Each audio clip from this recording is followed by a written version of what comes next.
Well, 11.2.7 is now live. There are a few bugs out there that we'll talk about. Also, a major interview.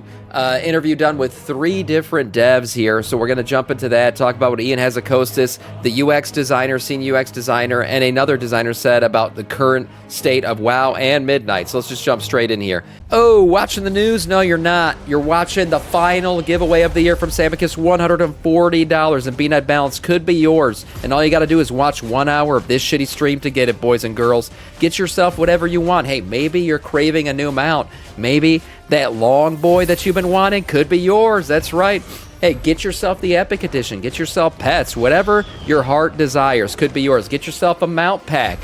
Look, there's plenty of shit that could be yours now. Get yourself the classic Andy pack, even if you want it. All you got to do is watch 1 hour of this shitty stream, and every hour beyond that will give you another point to enter. So enter multiple times. Get yourself some game time. Even go through the BNet store. Get yourself some merch, guys. Get yourself a sweater, the Eternal Judgment armor set, a nice little push pillow there if you want it. Sure, guys, whatever you want could be yours. I'm not judging you on how you spend it. $140 in BNet Balance. Get yourself the collector's edition of Midnight even. All you got to do, jump in here Monday through Friday. I'm live 5 a.m. Eastern Time. Watch 1 hour of stream. This giveaway ends on December 23rd, so get it while you can. As I said before, 11.2.7 is now live, which means you can get in, make your house, do all the things you want to do, play through the new campaign. It is the final patch of the War Within, boys. We're on the downslope now. Heading into Midnight, less than 3 months away, we'll be playing the Midnight expansion, so that's wild to think about. Do the things you want to do right now, guys. We got a ton of stuff going on. Right now, you can do Turbulent Timeways, Pandarian Heritage Armor, Lore Walking, Housing, obviously a big thing if you pre-ordered the expansion, the Midnight Prologue, and all the other things that are going on right now. And then December 9th, the Brawlers Guild opens up, so a lot of fun things to be had right now in and out of the world of Warcraft. Also, the bugs, right? There are bugs right now. Obviously, it's a patch launch. Now, I will say the patch actually seemingly launched on time without too big of issues, so that's a good thing. We'll give Blizzard a little pat on the back for that. I was worried that the servers were going to be down for like 12, 13 hours yesterday because of the retroactive housing items that were going to be granted to everybody, but evidently it went on pretty well. So looking at the current issues right now going on, Paladins, Divine Toll, and Divine Resonance can pull enemies through walls, interestingly enough. For Delves, for some reason, people doing the Tech Arethan Abyss will just pop up in any random-ass location very far away, evidently, in the delve. I don't know what the hell that's all happening or why that delve got broken, but that delve is currently broken. The quest giver may not allow Dead Silence to be turned in. That's an issue with quests right now for professions. Crafting tool stats may not apply to crafting recipes from expansions prior to Dragonflight. For housing, obviously the big new thing that launched, changing the material on vaulted ceilings, and for the Belemeth and rugged styles of square rooms has no effect at times. Also, houses in the Founder's Point can particularly block the movement of taller player characters. That's funny, so I guess Tauren and Zandalari trolls are having issues there. For decor, the Octagon Room is clipping with other objects, and also some source information tooltips are missing or incomplete. So some of the issues, really minor. I mean, honestly, for an overall patch launch, I think it went pretty well. I think it wasn't too bad. I haven't heard anything from you guys in chat yet or anything in the Discord as I was looking through. Seemingly went off without a hitch. I guess we'll see how that continues to go. But so far, as I said, give Blizzard some credit. It wasn't, best in a while for sure. And this was a major patch, so not too bad. Another thing that's going on right now, for all you lumberjacks out there who want to run around and chop down trees, just low right now for the Warlords of Draenor expansion, you cannot chop down Shadowwood lumber. So Shadow Moon lumber. So right now, WAD trees for some reason aren't choppable, and it's actually going to take a little while. Blizzard said it'll be a couple weeks before they get that thing up and running. So everywhere else in the world, you can run around, chop down trees, live out your best lumberjack fantasies. But for now, it looks like Warlords of Draenor trees cannot be chopped down. Also, Blizzard is missing some housing decorations for people who pre-ordered the Epic Edition. So if you pre-ordered the Epic Edition, you were supposed to get some portraits, two different rotundas, and 2 different fountains. Some people didn't get the items. So just know Blizzard is aware of that, and they are working on a fix to get you the items you are supposed to have. So fear not. Finally, a big announcement that kind of went under the rug here. Massive 80% nerf from moving from 70 to 80%, 80 on your levels. This is crazy, but this is a huge nerf from 70 to 80. The maximum amount of XP needed to get there has been reduced by 80%. Now, what's crazy about this is also the buffs because of the anniversary event. So basically right now, besides Legion Remix, right now, you could take a character at level 70, literally park them in the anniversary event, and every day just do the trivia question quest. It's called a time to reflect, and you will get 40% of the way through your level by doing that. 10 seconds of work will get you 40% of your level every day. That's a massive boost, considering right now you got the percentage boost, right? So you can do the quest, get yourself up to 20% experience boost, and then just do the trivia question every day. Get yourself 40% of your level. That's absolutely insane. Now, obviously, you can run some Legion Remix shit and level up pretty quick there, too. But a nice little way to quickly get from 70 to 80. Obviously, probably Blizzard wants everybody to cap out their characters before midnight launches, so that's pretty nice of them, I guess. Herb experience probably crazy, too. Yes, herbalism experience probably crazy. And as I said before, go to the anniversary event. Get yourself that 20% boost. You got 10% automatically. Do the quest to get the other 10%, and you're flying through levels at that point. It's crazy to see. Counselor watching from my bed. I was in the hospital, watched your vids on YouTube. Thank you for keeping me Juan, I'm sorry to hear that, man. Yeah, welcome in. Happy that you're, at least you're doing well enough to watch the stream, and hopefully this stuff can entertain you enough to kind of distract you from the real world shit going on right now. Hope you feel better, man. Okay, interviews. We got a big interview from Screen Rant. They interview Screen Rat, I call them, from Screen Rant. Getting into 3 different interviews here that they did with Blizzard devs, talking about midnight, housing, and everything else. So their first interview was with Ian Hazakostas, and these are some of the main points that we got out of the interview here. For midnight content, Ian said, before midnight, Ian's high water mark was Legion. He believes midnight can surpass Legion accolade. That's a big one. That's a big one. Legion being surpassed by midnight. Let's all hope so. I don't see why we wouldn't want that to happen. That would mean that's a great expansion. According to Ian, midnight's high-end content is as challenging and deep as it ever has been at any point in WoW's history. Considering add-on removals, we were talking about how the game should be getting easier.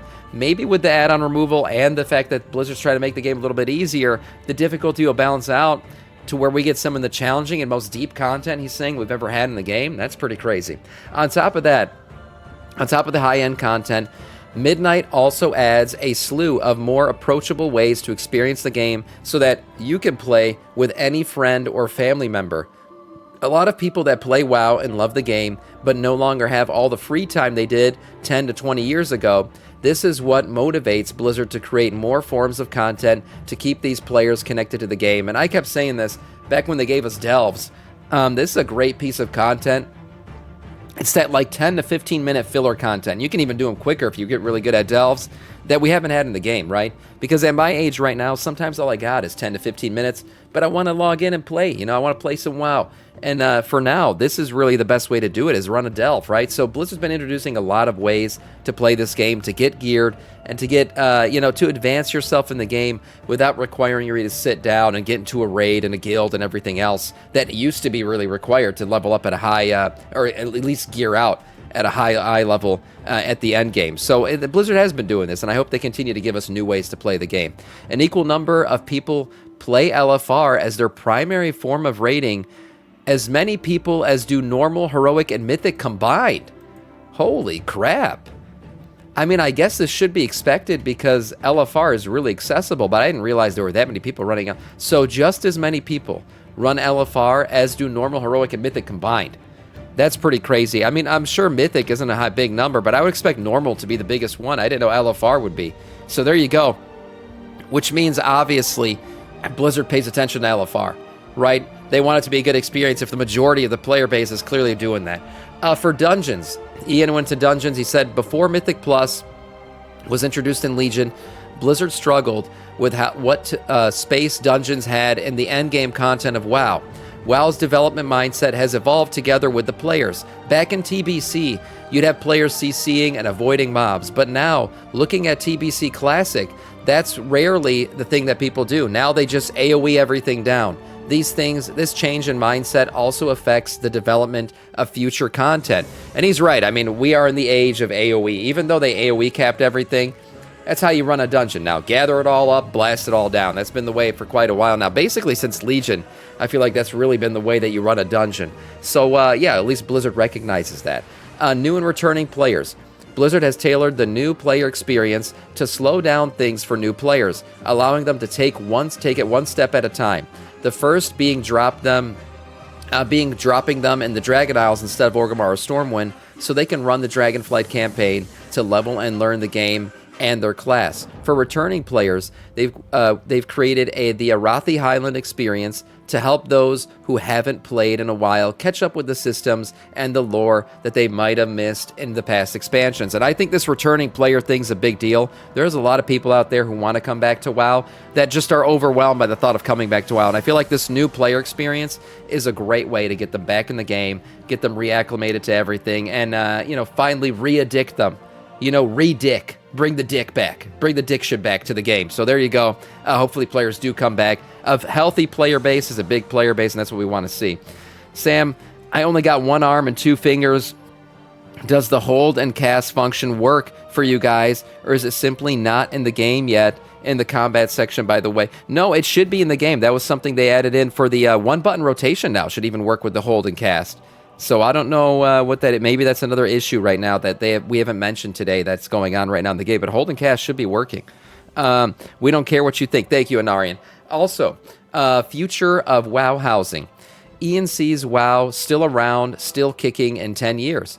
Their focus is more on the next 5 years. However, the main thing is that they want to be guided by the players on where to go and not the other way around. Looking back at housing, Blizzard will be closely monitoring what happens in the next few weeks to know what they need to do to empower players in the new form of content. Blizzard has been working on player housing in some capacity since before the pandemic. Oh man, this is a pre-COVID thing, which I believe actually looking at how detailed it is right now, with a lot of that work being done in parallel with Shadowlands. Oh my God. Imagine working on player housing during the depression that was Shadowlands. Crazy. Sam mentions dicks at least once every stream. True, and I got it in already, so we're good. Maybe I won't pull out. I just say, okay, second interview. This one was done with Jia Wang, principal artist, and Gareth D'Angelis, associate producer and director, about Midnight Zones and the limits of what player housing can provide to players. So they said, your house should reflect what you want to show. It could be either a welcome home or a welcome to the Void War theme. The new Eversong Woods experience continues a lot of threads of the original TBZ zones. Zones from Midnight are larger than the War Within zones, but smaller than Dragonflight zones. That gives you a sense of scale there. Dragonflight zones were absolutely massive, I'm assuming because of the introduction of dragon riding. But yeah, the War Within zones have been a good size to me, so a little bit larger than that sounds about right. Housing is a long-term project from Blizzard, and they want to know what the community wants next. The sky is the limit when it comes to housing content. During the interview, they mentioned that maybe one day they could allow players to automatically reward others if they complete something in their house. Self-made dungeons? Are we talking about like Fortnite and Roblox-esque game creations here, giving people rewards for doing stuff in their house? Oh my God. That means like the Moonguard homes, you can get an achievement like gooning in my family room.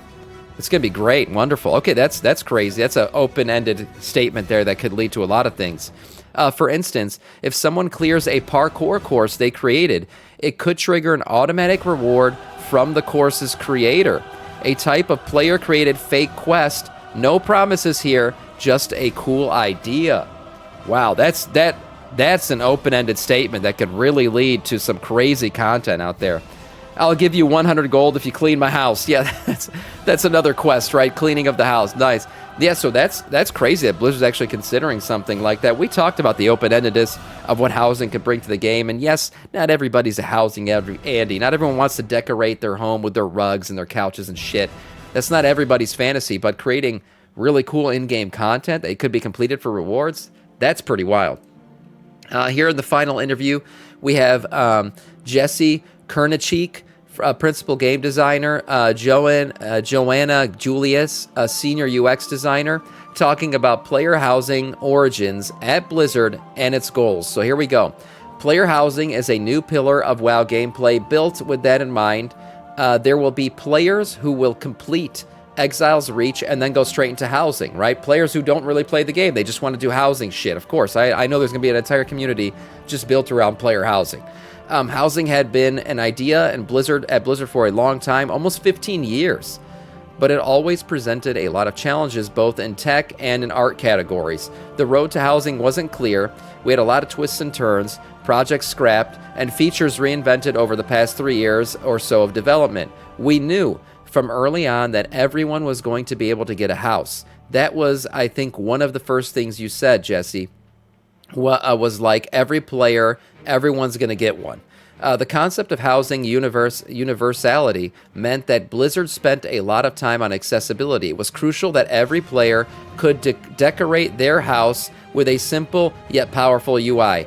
Housing won't be mandatory for anyone. However, there will be rewards here and there, like a quest that rewards some decor that might pique someone's interest and curiosity about housing. WoW has always been a social game. Now with housing, there will be even more to explore. How is sharing your space with your friends or with your guild will work. Blizzard is excited to see what the community does with this canvas. So there you go. A lot of stuff about player housing, interesting stuff about player housing, specifically the reward thing, and then a lot of stuff about Midnight. Midnight being the best expansion since Legion. Midnight Zones being a little bit bigger than the War Within zones. Interesting stuff here. A lot of little tidbits we could pull out of this interview. And for today, that is all in terms of news.